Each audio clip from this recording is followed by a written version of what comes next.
ममता की बहू शुचि हर बात पर चिक-चिक करती, जो ममता को बिल्कुल अच्छा नहीं लगता। बहू, तेरे में कोई कमी नहीं है, सारा काम भी तू बहुत अच्छे से करती है, लेकिन ये तेरी जो जबान है ना, बड़ी कैंची की तरह चलती रहती है, जो तेरा सारा काम बिगाड़ कर रख देती है।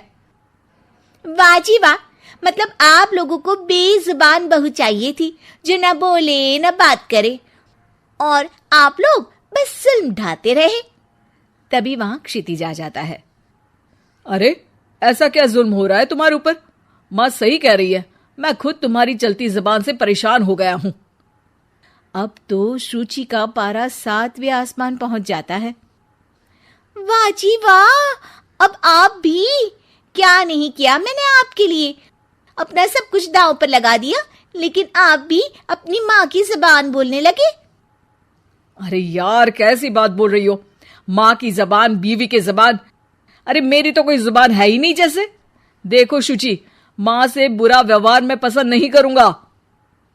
अब क्या था, माँ के सामने अपनी हुकूमत कम होती देख शुचि को माँ से नफरत होने लगती है। अगले दिन शुचि माँ के कमरे में जाती है। माँ, ये लीजिए गर्म पानी। पानी रखकर वो चली जाती है, लेकिन जैसे ही माँ गरारा करने लगती है, हाय रे, मैं तो जल गई। अरे पानी इतना गर्म क्यों दिया शुचि? मेरा तो पूरा का पूरा मुंह ही जल गया। वाह, मजा आ गया, लग रहा है गर्म पानी ने अपना काम कर दिया, अब और लगो ना मेरे मुंह। शुचि, माँ के चिल्लाने की आवाज आ रही है, और तुम कैसी हो कि जाती भी नहीं, देखती भी नहीं कि माँ को क्या हो गया। आवाज तो आपको भी आ रही है, जा तो आप भी सकते हैं, लेकिन नहीं, शुचि ने तो जैसे सारे काम का कॉन्ट्रैक्ट साइन कर लिया है तुम्हारे परिवार से। ये कहकर शुचि माँ के कमरे में जाती है, लेकिन जैसे ही वो कमरे में घुसती है, माँ जल्दी से शुचि को पकड़कर खींच लेती है और ऊपर एक बड़ी सी छिपकली गिरती है। शुचि छिपकली देखकर डर जाती है। हे भगवान, ये छिपकली मेरे ऊपर गिरती तो मैं तो मर ही जाती। हाँ बेटा, मैं जानती हूं कि तू छिपकली से डरती है, और समय पर मेरी नजर पड़ गई, ऐसे मेरा मुंह जल गया है। प्लीज कुछ कर, रहा नहीं जा रहा है। शुचि को अपने किए पर पछतावा होता है और भागकर सास को बर्फ देती है। ये लीजिए, इसे मुंह में रख लीजिए, और गलती तो वैसे आपकी भी है, चेक करना चाहिए था ना आपको कि पानी कितना गर्म है। अरे 7 साल हो गए तेरी शादी को, तब तो चेक नहीं किया, अब क्यों करूं? वाह जी वाह, यहाँ भी मेरी ही गलती है। अरे इंसान हूँ, मशीन नहीं जो हमेशा सही रहूं। अच्छा, आज मैं दोपहर में सहेल के घर जा रही हूँ, अब इसे बता देती हूँ। अरे हाँ हाँ, जाना, मैंने कब मना किया है? पता है नहीं किया, लेकिन बच्चे? हाँ हाँ, जैसे तू हमेशा बच्चों को साथ लेकर जाती है, मैं देख लूंगी ना। शुचि तैयार होकर सहेली के घर जाती है। अरे वाह शुचि, तेरी ड्रेस तो बहुत अच्छी है, तू ऐसे कपड़े पहन कर निकलती है तो तेरी सास कुछ नहीं कहती क्या? दूसरी सहेली बच्चा संभालते हुए कहती है। अरे शुचि, सही है, तू एंजॉय भी कर लेती है लाइफ को, और बच्चा सास देख लेती है, तेरे तो मजे हैं भाई, मजे। अरे मजे कैसे, जब वो बोलती है ना तो बड़ा ही कड़वा बोलती है। रहने दे, अच्छा चल मैं जा रही हूँ, डिनर भी तो बनाना है ना। शुचि ये बोलकर वहां से चली जाती है।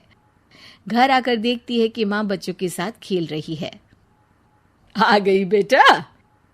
आना ही था ना, खाना कौन बनाएगा? फिर रात होते ही सब चिल्लाने लगेंगे, खाना खाना, और फिर सबको मौका मिल जाएगा ना मुझे कहने का कि मैं सही हूं ही नहीं, खाना भी नहीं बनाती हूँ, और आप आप तो सबसे पहले बोलेंगी। अब सास को गुस्सा आ जाता है। एक तो सारा दिन तेरे बच्चों को देख रही थी, घर पर किसी ना किसी का आना जाना लगा रहता है, बच्चे घर गंदा करते हैं उसे देखती हूँ, हद है। अब क्या खाने की जिम्मेदारी भी मैं ही ले लूं तो करेगी तू क्या? शुचि को ये सुनकर कुछ ज्यादा ही गुस्सा आ जाता है। बस माँ जी बस, अरे ये तो गुलामों वाली जिंदगी हो गई, कोई फ्रीडम रहा ही नहीं, ऐसा लगता है कि बंद कर रह गई हूँ, घर तो किसी कैद खाने सा हो गया है।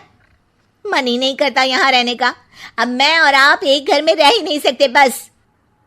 अरे तो क्या मैंने बांध कर रखा है तुझे? अरे मैंने क्या कर दिया जिससे तुझे ऐसा लग रहा है? और तेरा इतना बोलने के बाद तो मैं खुद ही तेरे साथ नहीं रहना चाहूंगी। लेकिन अब सवाल था कि सासू माँ जाएंगी कहाँ, क्योंकि बहू तो मायके चली जाती है, लेकिन सास कहाँ जाए। तभी क्षितिज आ जाता है।